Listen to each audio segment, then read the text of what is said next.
નમસ્કાર, હુકુમ ન્યૂઝમાં આપનું સ્વાગત છે। હવે જોઈએ આજના સમાચાર।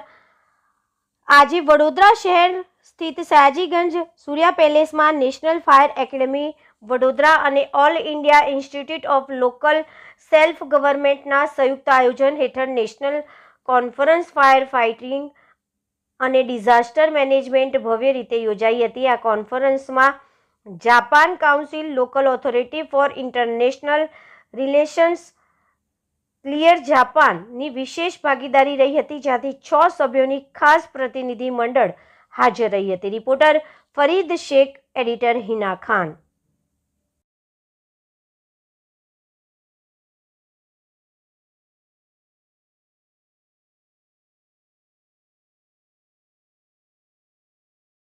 આજે નેશનલ ફાયર એકેડમી વડોદરા ખાતે 3 દિવસીય international conference on fire safety અને ડિઝાસ્ટર મેનેજમેન્ટનું આયોજન કરવામાં આવ્યું છે।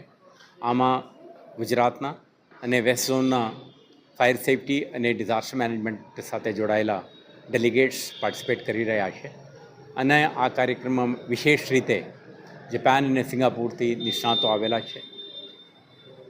આવતા 3 દિવસ સુધી ચાલનાર આ કોન્ફરન્સમાં હું માનું છું કે જ્યારે ગુજરાત અર્બન ડેવલપમેન્ટ ક્ષેત્રમાં અગ્રેસર છે અને સાથે સાથે ડિઝાસ્ટર મેનેજમેન્ટ ફ્રેમવર્ક અને એના ઇમ્પ્લિમેન્ટેશન માટે પણ રાજ્યમાં ખૂબ પ્રયાસો થઈ રહ્યો છે, તો આ પ્રકારના એક ઇન્ટરનેશનલ કોન્ફરન્સમાં જે આઈડિયાઝ, બેસ્ટ પ્રેક્ટિસીસ અને ભવિષ્યના જે ચેલેન્જીસને સામા કરવા માટે જે કંઈ મોડર્નાઇઝેશન એફર્ટ થવું જોઈએ આ અંગે ચર્ચા વિમર્શ થશે અને એક એક્શન પ્લાન તૈયાર કરવામાં આવશે।